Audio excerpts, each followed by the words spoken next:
Muy buenas tardes y sean bienvenidos a esta nueva sesión, la séptima concretamente, del ciclo que estrenamos en junio, si no me falla la memoria, en junio del año pasado, claro, sobre la desigualdad como gran reto global.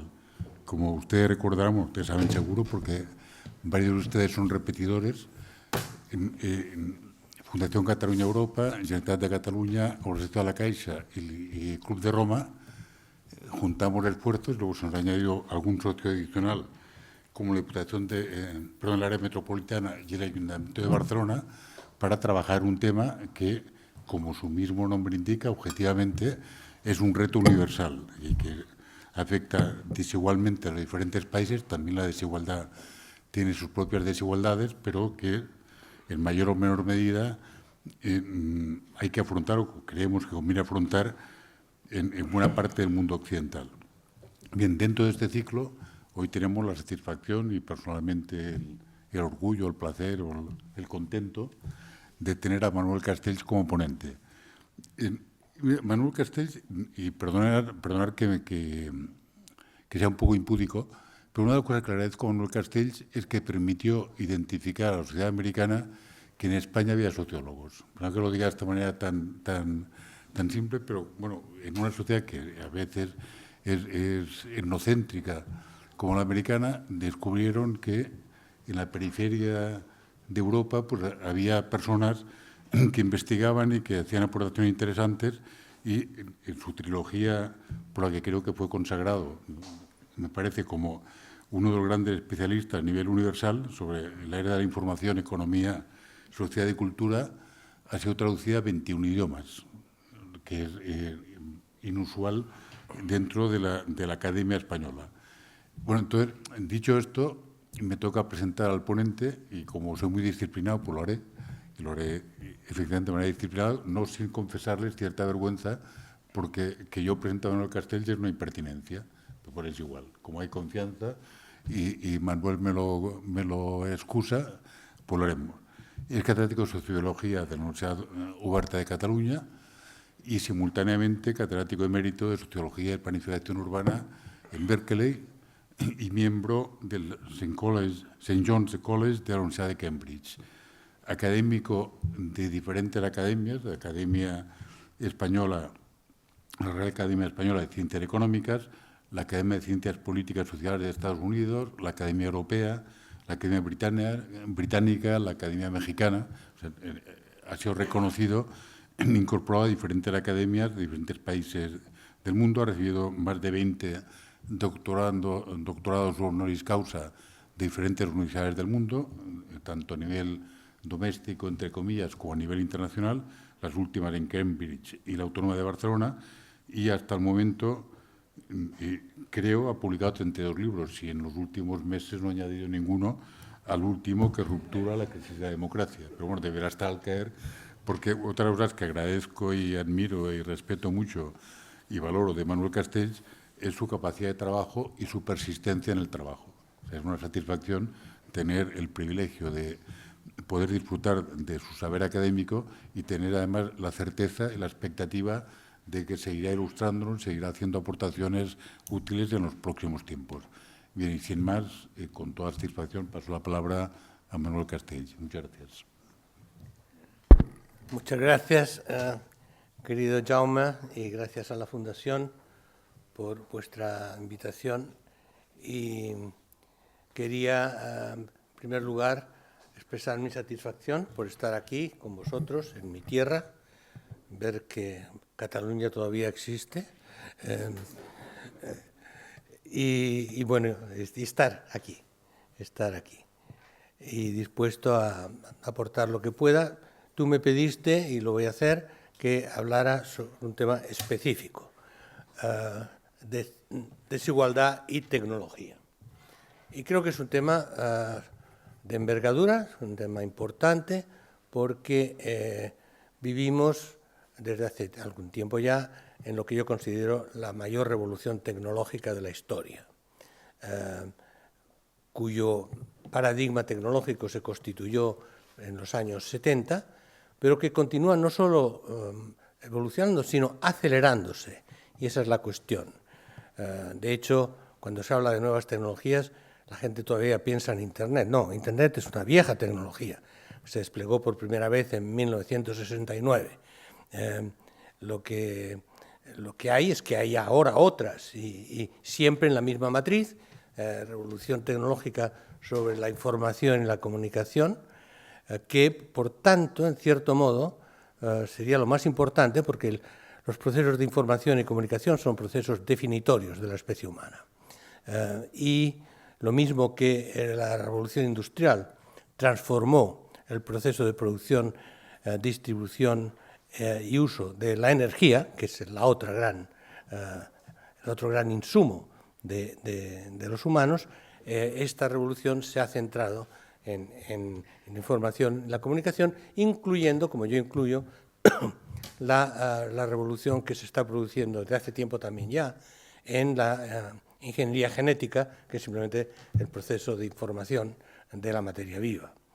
Entonces, yo quisiera asociar a esto, no repetir los temas sobre la revolución tecnológica como tal, sino ver qué efectos, qué consecuencias, qué interacción tiene con el gran tema de toda la historia de la humanidad, el tema de la desigualdad.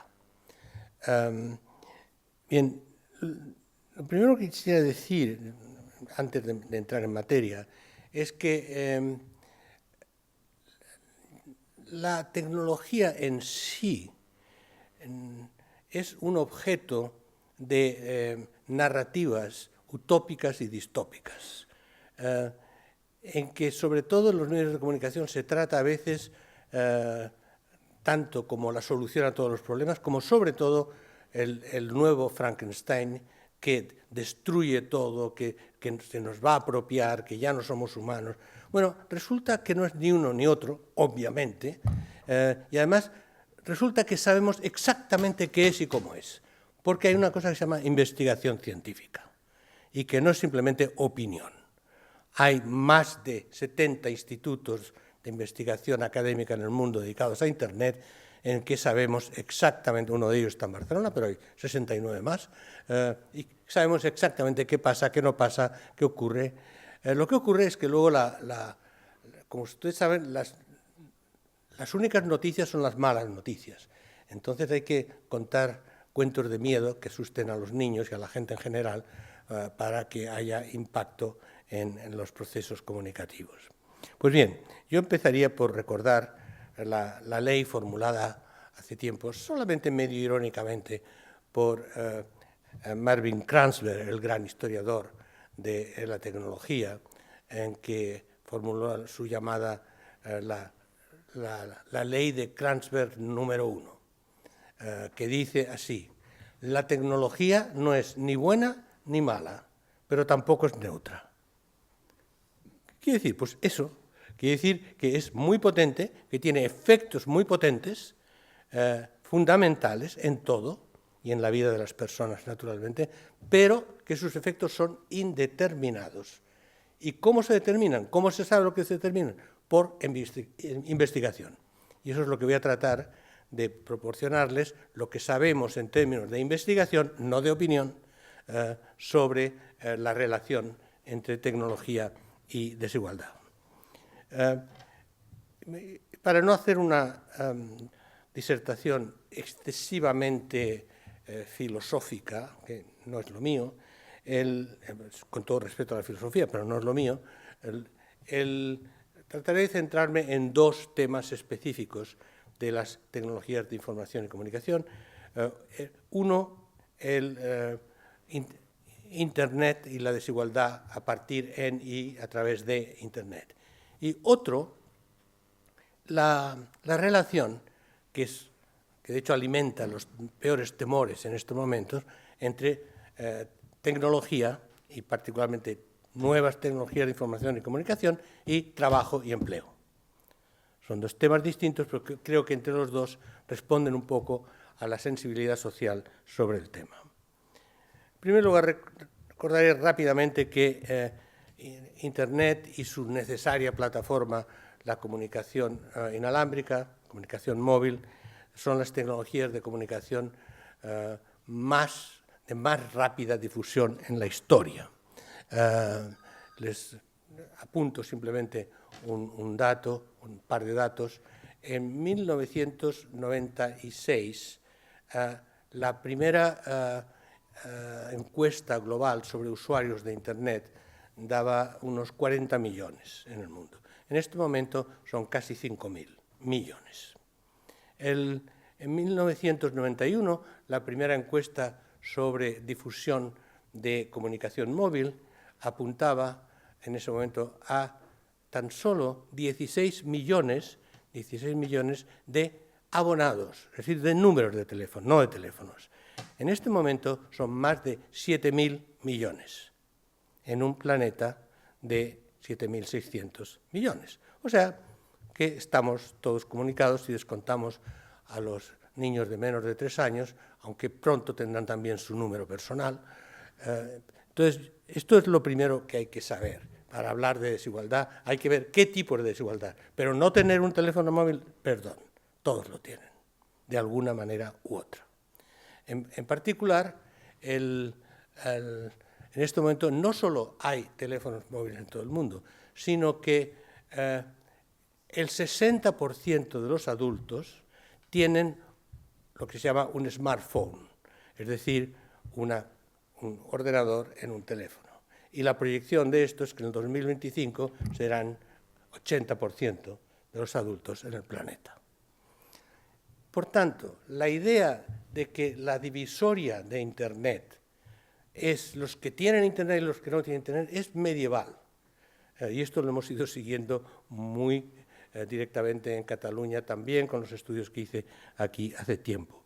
Y estamos en estos momentos evolucionando rápidamente a una situación de saturación del acceso a Internet, más o menos como ocurrió con la televisión, si recuerdan, o con el teléfono fijo en su momento. Lo que falta es una cuestión de transición generacional. Cuando mi generación desaparezca, todo el mundo tendrá Internet. Es así de claro. Y además, incluso los datos dicen otra cosa, dicen que el núcleo de personas que, con todos mis respetos, continúan diciendo yo nunca tendré Internet, no quiero Internet, que no me creen problemas con esto, son todos mayores de 70 años. Y se entiende por qué. Entonces, incluso, para contar alguna anécdota, incluso hay la gente que dice, sí, bueno, pero hace falta electricidad y, por tanto, como no hay electricidad en todo el mundo, no hay posibilidad de Internet. No hace falta electricidad. Y les cuento dos. O sea, hay mucho más difusión de telefonía móvil que de electricidad en el mundo. ¿Cómo? Bueno, porque lo único que hace falta es un satélite. Y cómo se llega al satélite es cuestión de oportunismo y coyuntura. Un ejemplo serio, un ejemplo no tan serio. El serio es que en África, oriental, en torno a Kenia, Tanzania, etcétera, donde hay una enorme difusión de Internet y Internet móvil, entre otras cosas porque es como se paga, es un sistema de pago y no simplemente un sistema de comunicación. Se ha creado un negocio fantástico que son, claro que hay muchos sitios que no hay electricidad, entonces hay miles de gentes en bicicleta que van de aldea en aldea con sus bicicletas para cargar con la bobina de la bicicleta, cargar los móviles, ¿cierto? Y luego también hay un móvil para toda la aldea y ese móvil lo utiliza todo el mundo, es una cultura comunitaria en la que se hace así. Un ejemplo más personal, pero que me parece también representativo de alguna cosa, hace unos años en Berkeley, un gran periodista contracultural, que fue de los primeros que empezó a escribir sistemáticamente sobre los efectos sociales y culturales de Internet, me dijo, bueno, vengo a decirte adiós porque decidí que la vida, incluso en Berkeley, es demasiado civilizada, es demasiado aburrida, yo hago mis cosas en Internet, pero quiero tener otra vida. ¿Y dónde te vas? Yo, me voy a un pueblo mexicano perdido en la costa del Pacífico, donde no hay nada, ahí voy a estar genial, no me van a molestar, los académicos os podéis quedar donde estáis y yo ya me conectaré con vosotros y seguiré enviando mis crónicas. Yo, ¿y cómo vas a conectarte? ¿Cómo vas a escribir sobre Internet si no puedes conectarte con Internet? Dice, sí que puedo conectarme. Digo, ¿y electricidad? Dice, fácil. Hay un generador en el pueblo que vamos a compartir entre yo para conectarme con Internet y la única cantina del pueblo para mantener la cerveza fría. Y a partir del generador uno se conecta con el satélite y ya va. No quiero llevar al límite el argumento. Estoy simplemente diciendo que no se puede explicar un planeta totalmente conectado si no se introducen todas estas múltiples formas de conexión de la gente. ¿Por qué? Porque resulta que lo que más valoriza la gente en el mundo hoy, siento decirlo así de directo, pero es empírico, es la capacidad de comunicación. Por ejemplo, en América Latina. En América Latina hicimos una investigación exhaustiva conjunta de la UOC y de la Universidad de California en el año 2010, en que analizamos el conjunto de temas de comunicación móvil en América Latina y luego muchos estudios etnográficos de campo, etc. Y encontramos que para las personas era más importante tener la comunicación móvil y pagar, por tanto, pagar o colgarse como fuera, pero tener la comunicación móvil que incluso la comida. ¿Por qué? Porque es a través de esas conexiones que tenían trabajo, que podían conectarse con zonas productivas, que sabían los precios de mercado, estoy pensando en la Sierra de Perú en este momento, y por tanto estar comunicados con esa economía de la que dependía su subsistencia era fundamental. Investigación paralela, que una de mis estudiantes, que trabajó en China 7 años con las mujeres rurales migrantes en Pekín, observó que estas chicas de 18 o 20 años, que cobraban poquísimo, que eran explotadas, pero todas tenían teléfono móvil y gastaban 40% de su presupuesto en pagar el móvil. No la máquina, sino obviamente la comunicación. Y cuando les preguntó por qué, digo, es esencial a 3 niveles. Nos mantenemos en contacto con las aldeas de nuestra familia, que es esencial. Nos mantenemos en contacto entre nosotras en un mundo salvaje como es Pekín. Y tercero, es cómo encontramos trabajo. Bueno, ustedes, esto es lo que quiero introducir, porque hay unas viejas concepciones de que la comunicación móvil es una cosa accesoria, que bueno, que sí. No. Y además, como ustedes saben, la mayoría de gente de menos de 30 años, y algunos que de más, como yo, no tenemos teléfono fijo. Tenemos teléfono móvil porque es lo que se lleva por todas partes. Y por cierto, lo importante del teléfono móvil no es la movilidad. Todos los estudios demuestran que la mayor parte de llamadas de teléfonos móviles se hacen desde el lugar habitual de trabajo o residencia, o la escuela o la universidad. Entonces, es otra cosa, que es la conectividad permanente. Es el término que han encontrado los científicos sociales que lo han estudiado. Es decir, que siempre eres no tú y tu circunstancia, sino tú y tu móvil. Esa es la cuestión fundamental, estar permanentemente conectado. Por cierto, voy a desconectarlo. Entonces, en esas condiciones, eso no quiere decir que la desigualdad haya desaparecido en ese mundo plano de acceso a Internet, porque hay otras formas de desigualdad, porque la desigualdad es definitoria de la especie humana. Y la pregunta de si hay o no hay desigualdad se convierte en qué forma de desigualdad en Internet, en la tecnología y en todo en general. La llamada divisoria digital, que la gente habla con relación a Internet, hay varias preguntas, son distintas. Acceso a Internet, tener acceso, algún tipo de acceso. Eso es mínimo y se está desvaneciendo. Acceso, ahora ya, acceso a Internet de banda ancha. Eso sí, porque sin banda ancha no se pueden hacer la mayor parte de cosas importantes, interesantes, divertidas, útiles que se pueden hacer con Internet. Y ahí hay una gran desigualdad, gran desigualdad. Acceso a banda ancha de alta velocidad, mucha más desigualdad. Y esto es fundamental, por ejemplo, para descargarse sin pagar películas, música y todo lo que no quieren que nos descarguemos. Eso ahí hace falta alta velocidad. O imagen, mucha imagen,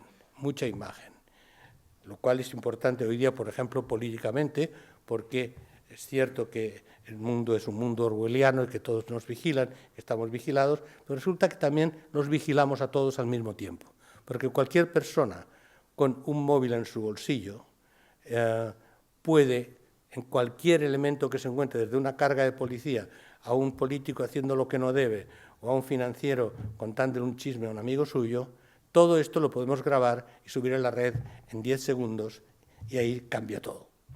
Entonces, para esto hace falta alta velocidad. Precio. Claro que sigue habiendo desigualdad de precio, obviamente, y esto es importante, y esto depende de políticas. Ahora, en nuestro estudio sobre América Latina encontramos un dato curioso, esto sobre datos secundarios duros. La desigualdad en renta era mucho más alta que la desigualdad en posesión de teléfonos móviles y utilización de teléfonos móviles. Mucho más. Y obviamente, claro, hay una correlación, cuanto más renta tienes, mejores servicios de telefonía tienes, pero la desigualdad en términos de distribución, cuando se estratifica por decilos, realmente era más, es más en el caso de la renta. El acceso a mejor tecnología, la capacidad también, esto implica la capacidad de utilizar múltiples plataformas a la vez. Y esto es clave. Esta sí que es una capacidad tecnológica que depende de la interactividad y la interconexión entre las distintas plataformas, y esto, cada nueva generación aumenta la capacidad. Y por tanto, cuando la gente dice, ¿por qué siempre todo el mundo está corriendo detrás de la última generación? Bueno, porque la última generación tiene ventajas considerables, por eso las empresas están sacando constantemente al mercado estas capacidades. Y luego, lo más importante, y es lo que quiero desarrollar un poco más. Una vez que estamos conectados a Internet, lo importante es qué hacemos con esa conexión, para qué la utilizamos, cómo navegamos, cómo sabemos navegar, pero no en términos técnicos, todo el mundo sabe darle a un botón o utilizar un pulgar, en términos de qué información, qué señales, qué tipo de contenidos estamos buscando, cómo los recombinamos, cómo los articulamos y para qué. Eso se llama cultura y educación. Y por tanto, lo que Internet hace en términos de desigualdad, lo más importante, es que incrementa exponencialmente la desigualdad educativa y cultural, que es la clave de la desigualdad a través de la historia, desde el principio de la historia. Y hoy día, al entrar en un mundo de múltiples informaciones, de múltiples capacidades de obtener información y ser capaz de saber para qué y cómo utilizarla, esa desigualdad educativa crece exponencialmente. Esa es la gran cuestión. Por ejemplo, los estudios muestran que en las escuelas los niños que tienen una relación familiar con familias educadas, culturalmente avanzadas, etc., en la escuela con Internet avanzan mucho más rápidamente y se enriquecen académicamente. Los niños que en la misma clase reciben Internet, tienen Internet, pero sus familias son de nivel culturalmente y educativo más bajo, muy bien, tal y como señaló hace mucho tiempo el sociólogo Bourdieu en Francia, esos niños no solamente es que no avanzan a la misma velocidad, van hacia atrás. Utilizan Internet para jugar y se distraen y no se enfocan con términos de contenido. ¿Por qué?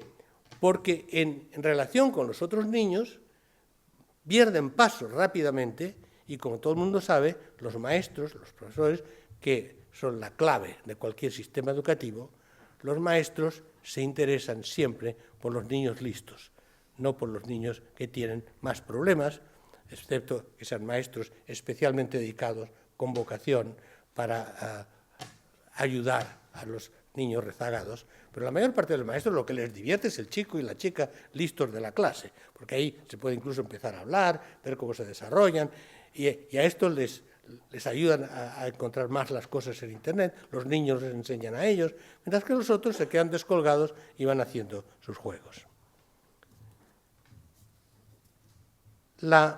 Incluso la incompetencia técnica para buscar en Internet, combinar en Internet, etc., está altamente correlacionada con la edad. Cuanto más viejos, menos capacidad de funcionar en Internet, de buscar las cosas cool, interesantes, etc. Pero esta correlación es mucho menos sustantiva en las clases más educadas. La gente de más de 50, 60 años que tienen un alto nivel de educación aprenden rápidamente. Nunca llegan a lo que sabe hacer la gente de menos de 30 años, pero pueden funcionar, pueden hacer cosas. Mientras que los que realmente han llegado a un nivel de educación bajo durante el resto de su vida están directamente perdidos. Yo esto lo observé hace unos años en un gran experimento que se hizo en Barcelona, en Cornellà, de hecho, el City Lab de Cornellà, que yo ayudé a desarrollar con un gran concejal de juventud, Badenes, que murió desgraciadamente prematuramente, y que tuvo esta idea de crear un gran laboratorio de Internet, etcétera, sobre todo para una población obrera, bueno, obrera, ya Cornellà no era muy obrera, pero tenía la imagen, y que quienes introdujeran a las personas mayores fueran los niños, obviamente, porque ahí es donde se hace la conexión. Y entonces, a través de la introducción de los niños, sí que personas de mayores de 60 años podían empezar a hacer cosas interesantes con Internet, porque era empezar a jugar y a comunicar a la vez, luego mantenerse en contacto por correo electrónico, etc. Mientras que algunos grupos que no pudieron entrar directamente a través de sus nietos, cuando utilizaban o intentaban utilizar las máquinas, realmente estaban perdidos rápidamente. El género, que siempre ha sido una de las variables fundamentales de desigualdad en todas las sociedades. Bueno, en realidad el género no afecta la desigualdad en Internet en términos de acceso y en términos de uso, una vez que se controla por otras variables. Es decir, que por edad sí, es decir, en términos generales, el género de las mujeres de mayor edad crea más problemas que en los hombres, pero controlado por nivel de educación, no. A mismo nivel de educación no hay diferencia. Esto que siempre se dijo, las niñas no utilizan Internet, no, para nada. Además, en los estudios que hicimos en Cataluña, las niñas de secundaria tenían más actividad en Internet que los niños. Y además con una más amplia gama de posibilidades y de intereses. Los niños iban mucho más, tanto en los juegos como en otras cosas, las niñas eran mucho más académicas, de forma interesante. Utilizaban mucho más Internet para los trabajos escolares. Ahora, donde sí hay, y siempre ha habido, y sigue, un desfase de género, es en las escuelas de ingenieros, lo cual tiene importancia, porque son de donde se forman la gente que luego realmente diseña Internet y otras tecnologías. Los estudios de Cecilia Castaño, de la Universidad Complutense de Madrid, en ese aspecto, son concluyentes. Estudios en España, en Europa, desde el MIT, y realmente ha demostrado que hay un sesgo sistemático antifemenino en las escuelas de ingenieros de todo el mundo. Vayamos a saber por qué, la cultura ingenieril, pero es un dato empírico que luego, si la conferencia fuera sobre eso, podríamos extenderlo. Y por consiguiente, esto lleva a que en los networks, en las redes de hackers, que son los verdaderos innovadores de Internet de toda la vida, los que han hecho todo. Los hackers, les recuerdo por si no estaban al corriente, no son los malos. Los malos son los crackers, los llamamos los crackers, son los que crack los sistemas. Los hackers son la gente que hack el sistema, es decir, en americano, que trabajan, se pasan la noche bebiendo, no alcohol, nunca alcohol, Coca-Cola, que es mucho peor, parece en grandes dosis. Son los que se pasan la noche así, inventando cosas y pasando por el placer de hacerlo. Toda la revolución tecnológica de Internet y de tecnologías semejantes se ha hecho en estas redes de hackers. Bueno, pues aquí no entra ni una mujer. Una cultura machista dura. Hay excepciones. Y incluso yo diría, mi afirmación es demasiado concluyente porque tendríamos que entrar en lo que de verdad pasa en esas redes, que muchas veces son anónimas, porque ocurre que hay lo que llamamos la invisibilidad de género. Es decir, que las mujeres están ahí, pero nadie las ve. Ejemplo, muy personal. Yo tengo dos amigos, muy buenos amigos, cuyo nombre les va a sonar mucho uno y no la otra. Tim Berners-Lee y Wendy Hall. Les suena uno, ¿verdad? Es el creador del World Wide Web. Y son amigos y nunca se discriminaron entre ellos. Pero Wendy hizo tanto como Tim. Y por eso ahora es Sir Tim Berners-Lee y Dame Wendy Hall. Es decir, los dos noblecidos por la reina de Inglaterra. Pero nadie sabe quién es Wendy Hall. Y todo el mundo sabe quién es Tim Berners-Lee. Cuando él es tímido, nunca le ha sido competitivo con ella, nada. Y de hecho la que tiene la posición más importante en la academia es ella, no Tim Berners-Lee, que es tan hacker que después de trabajar mucho tiempo en el MIT, Wendy un día le dijo, oye Tim, ¿tú no deberías ser profesor? Se había olvidado de que lo nombraran catedrático. Sí. Entonces Wendy le hizo los papeles para que nombraran catedrático, porque él tenía su cosa, su centro para el desarrollo de la web, etcétera, etcétera, y no le importaba lo demás. Bueno, entonces, pero yo lo que estoy aquí no es sobre eso, sino realmente sobre que los dos eran igual de hackers, los dos igual de creadores, ninguno le quitaba el mérito al otro. Y Wendy sigue diciendo, no, que sea Tim, no me importa, es un tipo tan bueno, no. Pero lo hicieron los dos juntos, y los dos me lo han dicho independientemente. Bueno, el hecho, por tanto, que quiero introducir es que esta diferencia de género en las redes de producción de innovación de las tecnologías y contenidos de Internet es fundamental, porque no es solamente un problema de derechos humanos de la mujer y un problema de discriminación, es que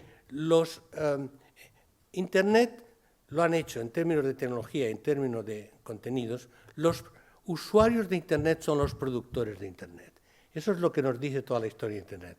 Los usuarios son los productores, no son 4 ingenieros que lo diseñan y luego la gente lo hace. Bueno, ahora, claro, tecnologías más y más sofisticadas, hace falta un trabajo ingenieril. Pero son los usuarios, tanto los usuarios sofisticados como los menos sofisticados por su volumen. Entonces, en la medida en que entre los usuarios sofisticados en el origen e incluso después ha habido muchas menos mujeres que hombres, esto ha sesgado, por ejemplo, los contenidos de los programas y de las tecnologías. Tomen un ejemplo fácil, los videojuegos, que es más o menos 25% del tráfico mundial en Internet.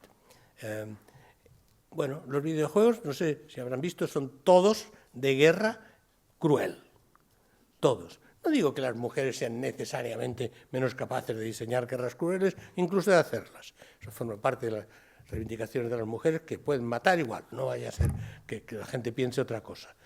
Pero espontáneamente tienen intereses culturales, sociales mucho más amplios. Eso no se ha reflejado en el mundo de los videojuegos, que es un mundo enteramente masculino. Entonces, retengan el tema fundamental, que es que la desigualdad en Internet es una desigualdad fundamentalmente ligada al capital cultural de las familias. Esto les puedo señalar un estudio que hicimos en Cataluña, que terminamos en el año 2007, que de hecho es un estudio que me produce una profunda tristeza sobre esta sociedad, porque fue el estudio, decimos en el Instituto de Investigación de la UOC, el estudio más importante empírico que se ha hecho sobre Internet en toda Europa, llamado Projecte Internet Catalunya, con 55.000 entrevistas, de las cuales 15.000 presenciales, sobre muestras representativas de la población, de todas las escuelas, de todas las empresas, de todas las instituciones. Está colgado, todavía está colgado en la red. Y se han publicado 7 volúmenes en español, en catalán, por una editorial respetable como Ariel. Nadie le dio boleto a esta cosa. Nadie. Los periodistas siguieron escribiendo lo mismo. Nadie lo leyó. Nadie lo reseñó. No importa. No importa. Yo ahí decidí que no hacía más investigación sobre tecnologías en Cataluña porque me dejé bastantes años y horas de mi vida en este tema. Pues bien, uno de los estudios que hicimos, yo dirigí el estudio, pero había 40 investigadores. Uno de los estudios que hicimos fue sobre las escuelas de Cataluña. Hicimos un estudio sobre muestras representativas de las escuelas primarias y secundarias. 10.000 entrevistas a maestros, a padres, estudiantes. Solo les doy un resultado interesante. En ese momento, 2006-2007, había ya prácticamente el 95% de las escuelas catalanas estaban conectadas a Internet. No era un mundo tecnológicamente atrasado. Pero el número de horas que utilizaban Internet en el aula, en la clase, los estudiantes y los profesores, era más o menos de 5 horas al mes. ¿Por qué? En primer lugar, porque Internet no estaba en la clase, estaba en el aula de informática cerrada con llave. Era una cosa especializada. Según currículum, según decisión burocrática de la administración escolar. Porque ya se sabe que esto es para que los niños, hay que protegerlos, que ven porno y se vuelven locos y no sé qué. Pero la otra cosa que es más interesante, también medimos lo que hacían en su casa. Porque la hipótesis era, estos maestros son tan atrasados que les prohíben Internet a los niños, ellos no saben Internet, bloquean Internet, resultado empírico. Maestros y estudiantes y alumnos, 5 horas al mes en Internet. Maestros en su casa, 20 horas a la semana en Internet. Niños en su casa, 15 horas a la semana en Internet. ¿Qué les dice? Que la institución no conectaba, que la institución no los conecta. ¿Y por qué? Porque la cuestión nunca es utilizar Internet como un juguete, sino que es el instrumento de trabajo integrado en el currículum, no como una asignatura especial, no como una tecnología especial. Y esto no es una cuestión de maestros o estudiantes, es una cuestión del programa, es una cuestión de la burocracia, es una cuestión del gobierno, en el fondo, que nunca se metió en estas cosas. Hicimos el estudio, que por cierto era financiado, aunque independientemente, por la Generalitat, lo entregamos a la Generalitat, hicieron toda clase de festines y parabienes y grandes recepciones y grandes de todo, nada. De hecho, los niños tienen una tal capacidad de iniciativa propia que pueden hacer cosas sobre Internet por sí mismos en términos del manejo del ordenador y del manejo de Internet.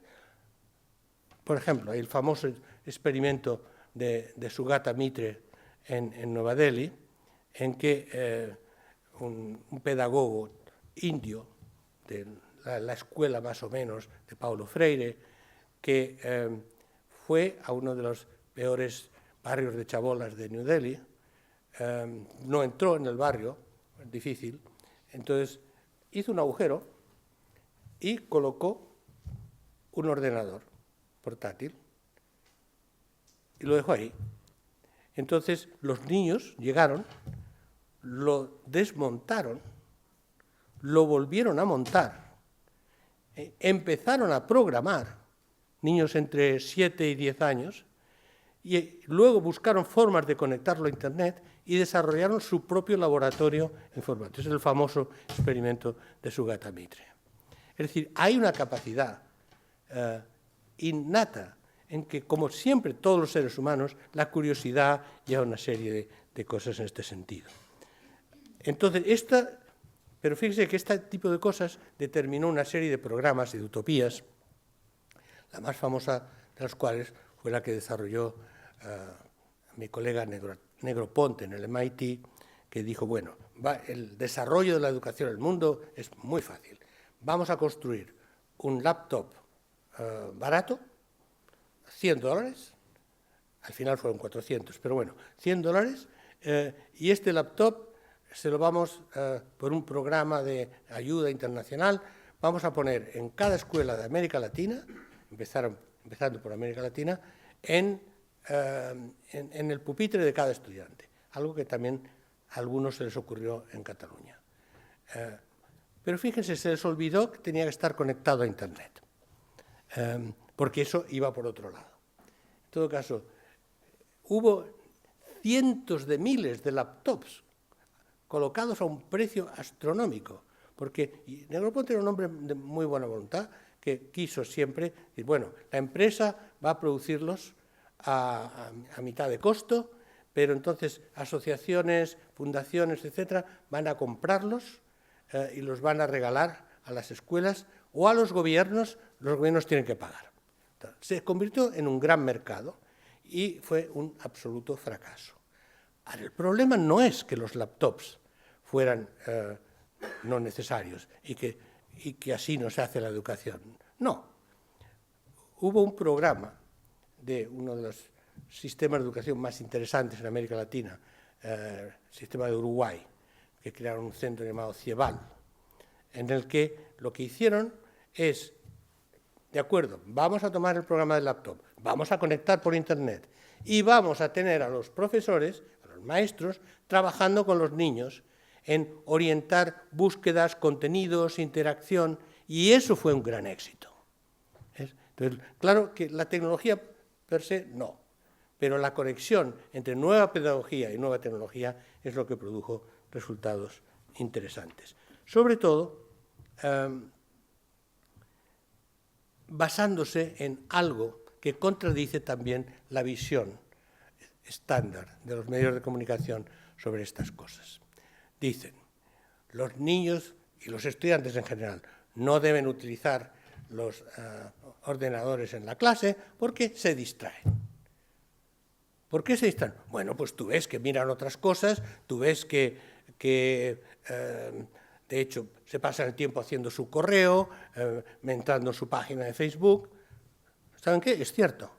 Pero olvidan una cosa muy importante, que hoy día las nuevas generaciones, pero las nuevas hasta los 30, tienen una capacidad espontánea de multitarea. Pueden hacer 4 o 5 cosas a la vez. Entonces, lo que llaman distracción es capacidad de atender a múltiples procesos a la vez, que es una cuestión cultural generacional porque se ha producido en un nuevo entorno tecnológico.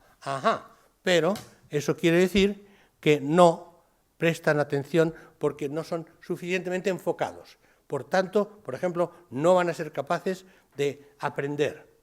Aquí viene la cuestión. ¿Qué es aprender? En un mundo en que toda la información está en Internet, en un mundo en que el 97% de la información del planeta está digitalizada, esto lo sabemos exactamente así, y de hecho el 80% está en Internet. La información está en Internet. La cuestión es saber buscarla, no técnicamente, culturalmente, intelectualmente, y saber qué hacer con ella, y saber cómo recombinarla. Esa es la cuestión. Y eso requiere, tecnología, requiere un cambio del sistema pedagógico que vaya en ese sentido de la articulación de la capacidad de combinatoria con la capacidad de búsqueda. ¿Qué ocurre? Que es cierto que con ese tipo de pedagogía basada en Internet hay menos capacidad de memorizar. Cierto, lo que llaman enfocar es memorizar, centrarse en una tarea. Pero, en cambio, lo que se ha mostrado es que lo que aumenta exponencialmente es la capacidad de recombinar. ¿Qué ocurre? La memoria sirve para almacenar información y luego ver qué se hace con ella. La recombinación es la base de la creatividad, porque la creatividad es tomar distintas informaciones, distintos inputs y reorganizarlo en un nuevo producto adaptado a lo que se quiere hacer. Entonces, el tema fundamental es que hoy día tenemos máquinas cada vez más inteligentes, con extraordinaria capacidad de memoria, con capacidad de aprender. Entonces, lo que necesitamos no es eso, sino humanos que sean capaces de vivir en ese mundo, interactuar con esas máquinas y decirles qué tienen que hacer, para qué lo tienen que hacer y cómo recombinar lo que obtienen de las máquinas. ¿Por qué? Porque por mucho que haya un extraordinario desarrollo de los cerebros artificiales, el cerebro humano es mucho más potente, mucho más creativo, mucho más recombinante. Entonces la cuestión es olvidarse de las funciones inferiores, por ejemplo la memorización, concentrarse en nuestras funciones propias y buscar un mundo en el que no seamos cyborgs, pero sí seamos los dueños de las máquinas y las sepamos utilizar en función de nuestro trabajo. Y eso me lleva directamente al segundo tema. Lo siento, estoy dentro de los límites. Si no les previnieron acerca de la tortura que les iban a infligir, yo estoy todavía en mis límites. Entonces, el segundo tema que les quería centrar como ilustración de lo que son las nuevas formas de desigualdad en el nuevo mundo tecnológico se basa en una reflexión que quiero hacer sobre la nueva ola de transformación tecnológica. Porque, insisto, esta revolución tecnológica no está en su fase de madurez, está acelerándose.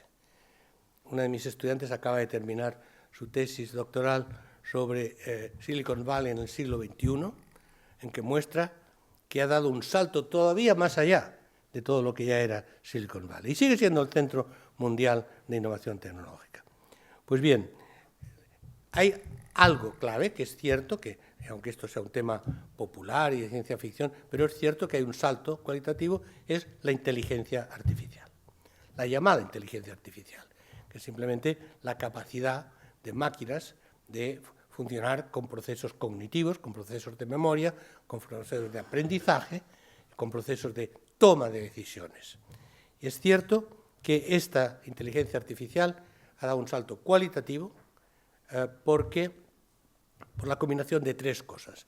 Una capacidad de computación acrecentada exponencialmente, el desarrollo de redes de conexión informática cada vez mayor a nivel global, a nivel local, dentro de las máquinas y entre máquinas, lo que a veces algunos llaman el Internet de las cosas, un poco demasiado vulgar el tema, pero son redes que se conectan a redes, está todo conectado. Y tercero, la base, Big Data, es decir, enormes depositorios de datos que existen, que se pueden conectar constantemente y que cualquier información que se produce en cualquier lugar retroalimentan esos datos. Entonces, la cuestión no solo es tener estas máquinas y no solo tener estas redes, sino que ahora las máquinas pueden referirse a una cantidad ilimitada de datos e informaciones en que ellas mismas seleccionan lo que necesitan para las tareas que se les asignan. Por lo tanto, sí, es cierto, esto es un salto cualitativo, no hay que aceptar todo lo que es el mundo de ciencia ficción y de distopia, utopia, pero es cierto, tecnológicamente hablando, que en los últimos 5 años ha habido un salto extraordinario en ese sentido. Pues bien, ese desarrollo de la inteligencia artificial lleva a que hay penetración de esa capacidad cognitiva, tecnológica, a velocidades enormes y con memorias crecientes en todos los ámbitos de la actividad humana, en todos. Y quisiera darles algunos ejemplos. Pero primero empezaré por el mito. El mito es la destrucción masiva del empleo por la automación. Falso, históricamente falso, actualmente falso, más allá de lugares puntuales. Ese es un mito que ya en tiempos inmemoriales de la Edad Media, o sea, los años 80, yo traté en España, cuando Felipe González me pidió que hiciera una primera evaluación del estado de las nuevas tecnologías en España y su impacto sobre la economía, la sociedad, etcétera, y uno de los mitos era ese. Y mostramos que no, que las empresas más tecnológicamente avanzadas creaban empleo. Las menos tecnológicamente avanzadas perdían empleo porque perdían competitividad, perdían productividad y despedían a sus trabajadores porque no podían aguantar el tema. Empezando por la industria más dinámica que se creó en ese momento, la banca. La banca española pudo competir porque era mucho más tecnológica y, de hecho, aumentó empleo, no redujo empleo en base a esa situación. Desde ese estudio, todos los estudios de la OCDE han mostrado siempre una correlación positiva, no negativa, entre desarrollo tecnológico y creación de empleo. La situación, si quieren, las sociedades más avanzadas, los sectores más avanzados son los que crean más empleo. No siempre los mismos tipos de empleo, y ahí está la cuestión. Hay trabajos que desaparecen y otros que surgen. Solo recuerdo un dato espectacular, en el año 50, 40% de la población de Estados Unidos trabajaba en la agricultura. 40%. En este momento, directamente en la agricultura, trabajan 2%. Pero ese 2% hace autosuficiente a Estados Unidos en el conjunto de la producción agrícola, exportan 30% y almacenan, para no venderlo porque no hay mercado, el otro 20%. La productividad en la agricultura ha sido explosiva. Entonces, esto es lo mismo en Inglaterra, lo mismo en España. ¿Qué pasa? Pues que esa productividad en la agricultura no implicó que todas las personas que trabajaban en la agricultura se quedaran en paro. No, trabajaron no tanto en manufactura, en industria, como en servicios. Pasaron a múltiples formas de servicios. Y esto continúa siendo la regla. Sociedad tecnológicamente más avanzada del mundo en todos los sectores, Estados Unidos. Nivel de paro en Estados Unidos, 4%. Y no ha subido nunca en los últimos 20 años del 7%. Lo mismo Japón, lo mismo otras. En Europa mostramos en nuestros estudios una correlación directa del nivel tecnológico de las economías nacionales y de los sectores y capacidad de creación de empleo. Es decir, los jóvenes españoles desempleados, en paro, no es porque los desplacen las máquinas, es porque no se invierte en máquinas que hagan una economía productiva y, en cambio, se invierte en ladrillo y en especulación inmobiliaria y en turismo. Niveles de baja productividad, de salarios bajos y crecer a base de crecer, lo que se llama por abajo, no por arriba, es decir, incrementando la capacidad humana de la productividad. Lo que es cierto es que en una situación de automación acelerada y de incremento de la capacidad tecnológica de las máquinas de que nos servimos, es absolutamente necesaria el acompañamiento de una transición tecnológica con una transición educativa, con una transición formativa que vaya creando nuevas profesiones y que al mismo tiempo vaya actualizando los conocimientos de las nuevas generaciones que acceden al mercado de trabajo. Si quieren, se lo ilustro con, es decir, en último término, la creación de empleo no depende de políticas y estrategias de empresa, no de tecnología. Se lo ilustro con un estudio clásico de la OCDE de hace muchos años, bueno, hace 20 años, pero es un estudio clásico, se cita en todas las universidades del mundo, estudio del economista japonés Watanabe, que hizo un análisis comparado de la introducción de máquinas de control numérico en 3 industrias del automóvil: Japón, Estados Unidos y Italia. La misma tecnología, las mismas cadenas de montaje, más o menos las mismas fábricas. Entonces, analizó el impacto de estas máquinas de control numérico sobre el empleo en cada empresa. Tomó empresas, no sector, 3 empresas semejantes: la Toyota, la Fiat y la General Motors. Pues bien, encontró que en la General Motors disminuyó el empleo. En la Toyota se mantuvo el empleo. Y en la Fiat, en la Toyota se incrementó el empleo. En la Toyota se incrementó el empleo. Y en la Fiat se quedó estabilizado el mismo nivel de empleo. ¿Por qué? Interpretación. En la General Motors, en cuanto tuvieron mayor tecnología, mayor automación, despidieron a todos los que podían despedir para continuar produciendo con menos costo laboral. Toyota hizo un reciclaje de la fuerza de trabajo, los guardó a todos, política japonesa de mantenimiento del empleo, dio nuevos conocimientos, nuevas motivaciones, animó a los trabajadores, se hicieron mucho más productivos y que ganó partes de mercado, con lo cual aumentó el empleo que necesitaba para acudir a la nueva demanda. El caso más interesante fue Italia, porque Italia, la Fiat, como he sabido más históricamente, digo, yo voy a hacer como los americanos, voy a despedir trabajadores a tope.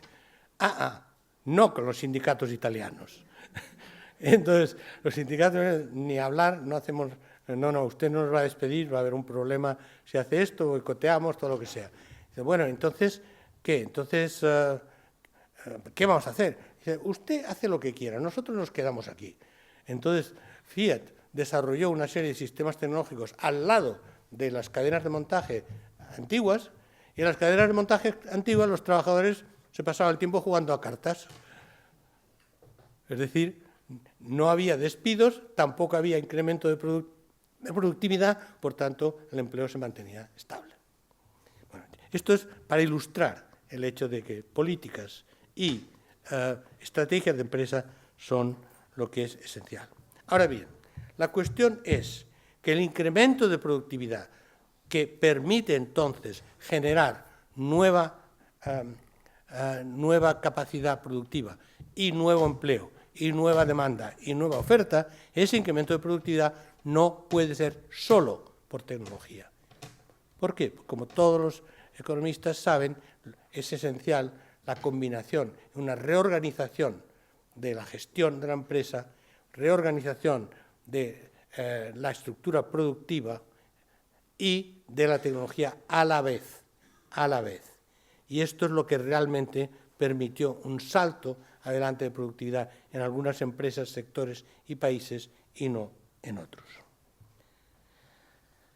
En Cataluña hicimos un estudio de este tipo sobre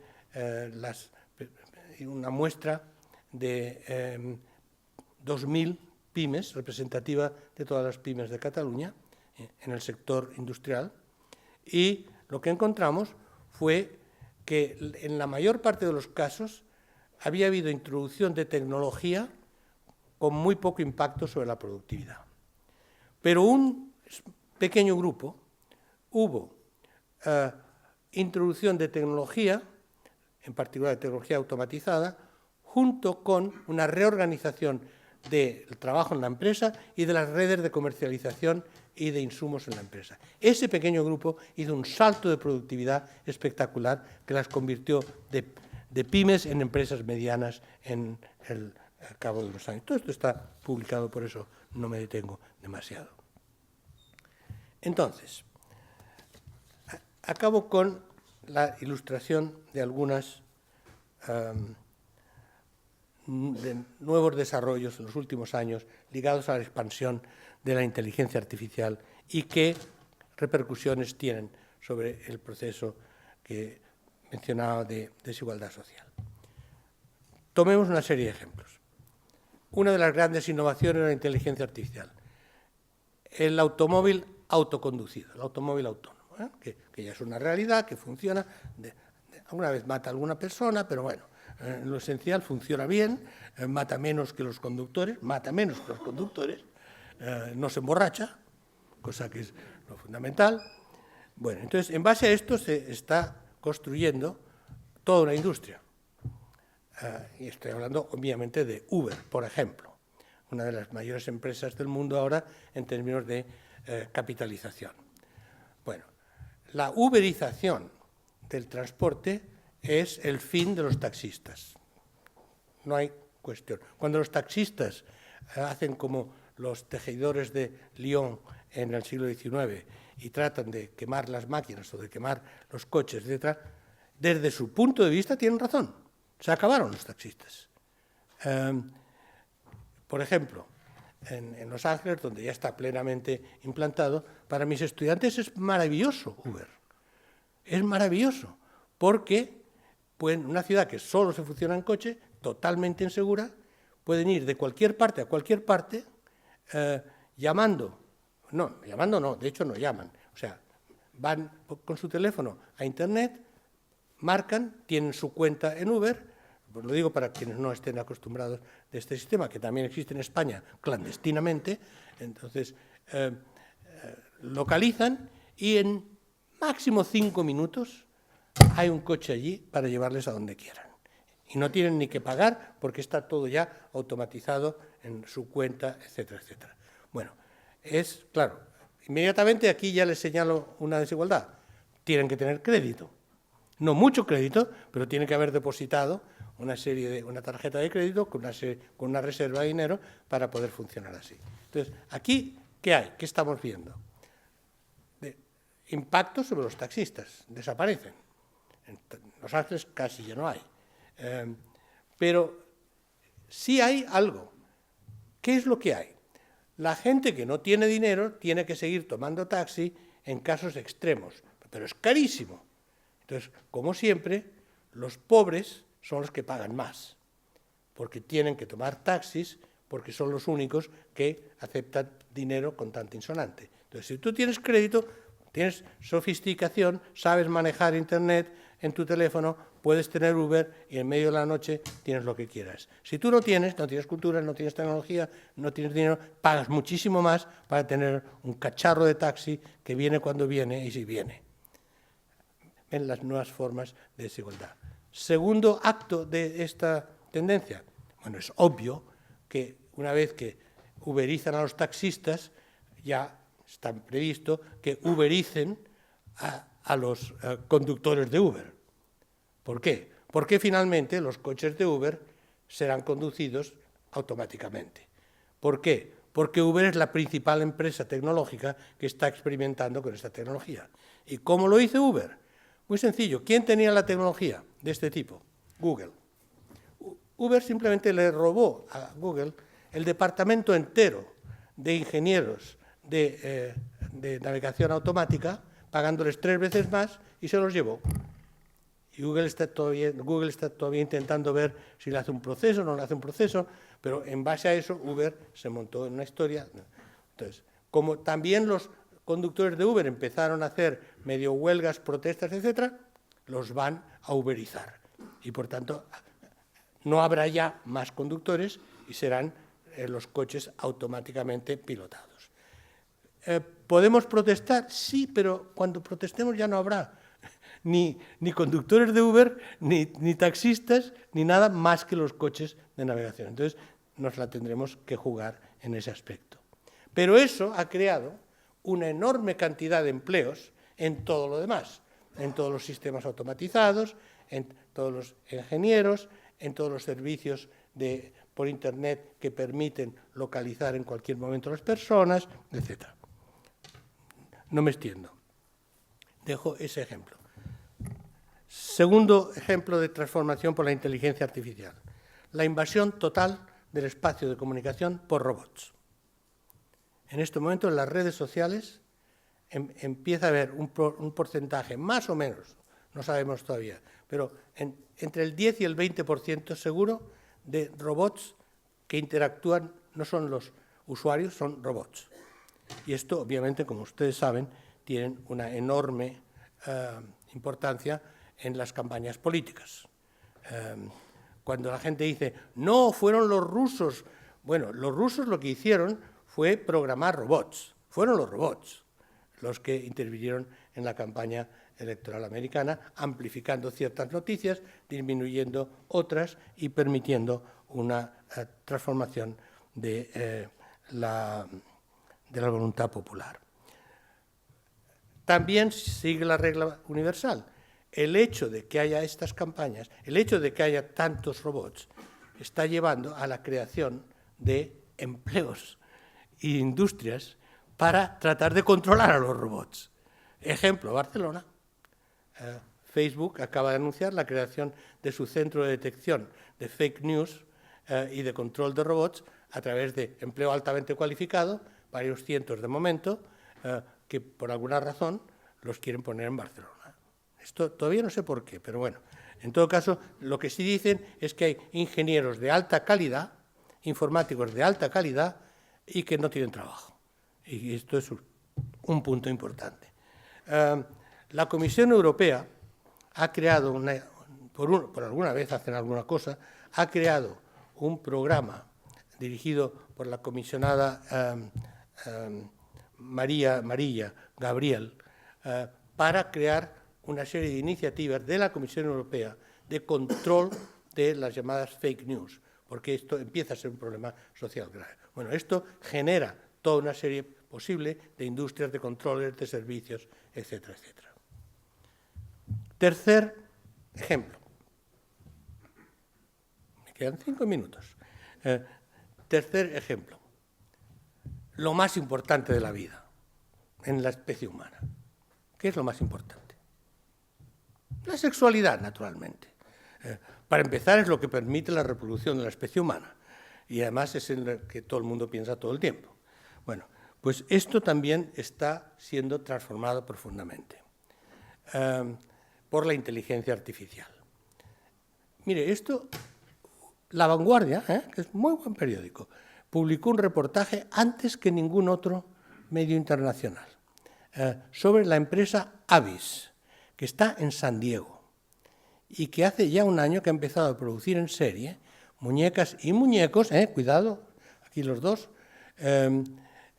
absolutamente bien diseñados, supersexuales y con capacidades no solo mecánicas, sino emocionales de sexualidad.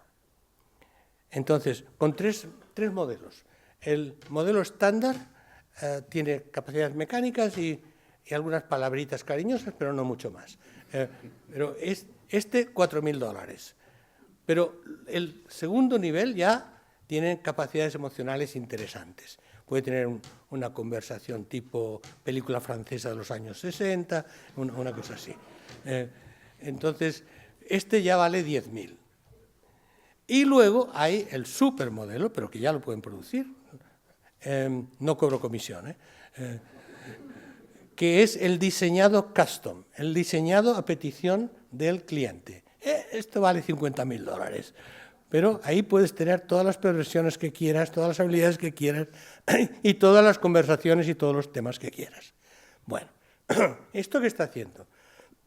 Está, por un lado, está desplazando una parte de la industria del porno, que es una industria tan importante como el conjunto de la producción cinematográfica de Hollywood. No digo de cine, porque Hollywood hoy día es la tercera localización del cine, la primera es Bollywood, la segunda es Nollywood, pero sí en términos de la posibilidad de crear películas porno. Bueno, entonces la industria porno está perdiendo con respecto a estas otras posibilidades. Todavía no hay la pérdida masiva, pero puede ir en este sentido, según me dicen mis contactos, porque claro, todo esto ocurre en el sur de California. Entonces, lo que ocurre entonces es una nueva forma de desigualdad, proyectando. Por un lado, el sexo barato y de riesgo tal del porno y la prostitución, y por otro lado, el sexo sofisticado, tecnológico, culturalmente avanzado para las élites. Ven ustedes que cada salto tecnológico inmediatamente crea dos polos distintos. Cuarto ejemplo, la guerra, que cada vez es más desigual. En la Rand Corporation, que está en el bloque al lado de mi casa en Los Ángeles, son los que siempre han diseñado las nuevas tecnologías de guerra. Su último juguete, que ya es operativo, son no los drones ya están pasados. Los drones son para cosas simples como matar civiles en Afganistán, eso fácil. Pero otra cosa mucho más seria, han creado los enjambres de drones de este tamaño más o menos, con enorme capacidad y potencia de fuego, que pueden, lo importante es que pueden volar juntos cientos de ellos, con inteligencia suficiente para no chocar, reorientarse y funcionar como un enjambre, imitando a los insectos. Estos drones tienen una enorme capacidad destructiva porque tienen la capacidad de reorientarse, redefinir su objetivo. Se les asigna un objetivo genérico. Mira, el enemigo más o menos está por aquí, tú lo buscas y lo destruyes. Y cuando ya hayas destruido la mayor parte, te destruyes tú y haces explotar todo lo que te queda. Y son cientos que vuelan juntos. Bueno, entonces esto está creando la guerra del rico y la guerra del pobre, obviamente. La guerra del pobre, pues, es el pobre insurgente con un camión en medio de Alemania. Porque, claro, estamos en una confrontación asimétrica y hay humanos que quieren resistir a una serie de causas y entonces resisten con lo que tienen, o sea, ellos mismos. Más inteligentes que los drones, seguro, pero mucho más vulnerables también. En fin, la tecnología también está creando algo muy importante, que son los sistemas expertos a distancia, sistemas expertos médicos, sistemas expertos de cirugía, sistemas expertos de educación. Y esto está generando una serie de igualdades y desigualdades a la vez. Igualdades en el sentido de que un grupo de mis estudiantes ha estado en Sudáfrica haciendo experimentos con telemedicina en medio de la nada sudafricana, pero al mismo tiempo con altos conocimientos expertos que se pueden consultar rápidamente por ordenador. El Clínica aquí en Barcelona hace telecirugía en algunos lugares de África y de América Latina. Por un lado. Pero por otro lado, al enfocarse en este desarrollo tecnológico, se descuidan, se olvidan cuestiones elementales como tratar la malaria, cómo tratar enfermedades simples que matan millones y millones de personas, porque entonces la medicina se tecnologiza hacia un nivel y se deshumaniza hacia otro nivel. Y acabo.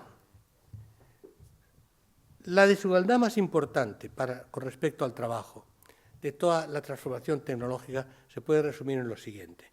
En algo que propuse, la verdad, hace muchos años, en mi trilogía sobre la era de la información, la división del trabajo en dos, y de los trabajadores, en dos categorías fundamentales.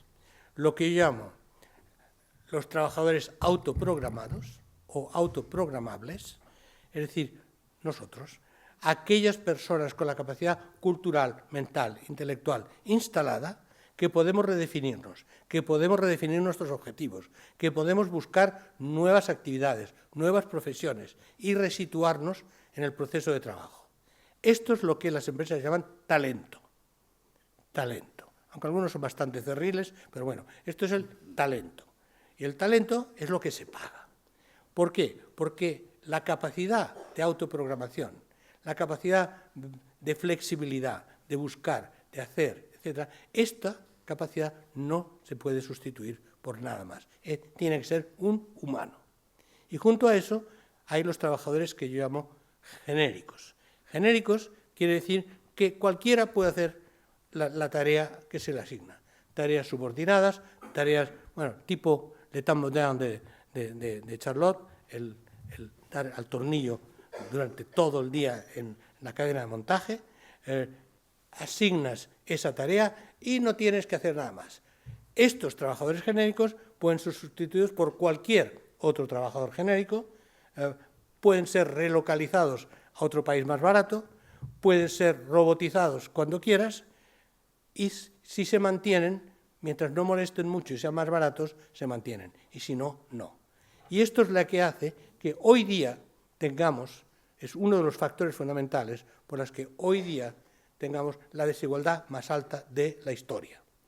Como ha tratado por lo menos de probar Piketty en sus libros sobre desigualdad, muy controvertido, muy criticado en muchas cosas, pero que por lo menos es un indicador de que la revolución tecnológica, la transformación productiva extraordinaria que hemos estado viviendo, no ha solucionado la desigualdad, sino al contrario, ha agravado la desigualdad en todo el mundo. Pero no es culpa de la tecnología, es culpa de la capacidad que tienen las empresas y los gobiernos de concentrarse en la élite profesionalmente avanzada, en el talento, y olvidarse o al menos tratar de forma con sustitutos que sean siempre más baratos y menos problemáticos la masa de trabajo genérico. Gracias por la atención.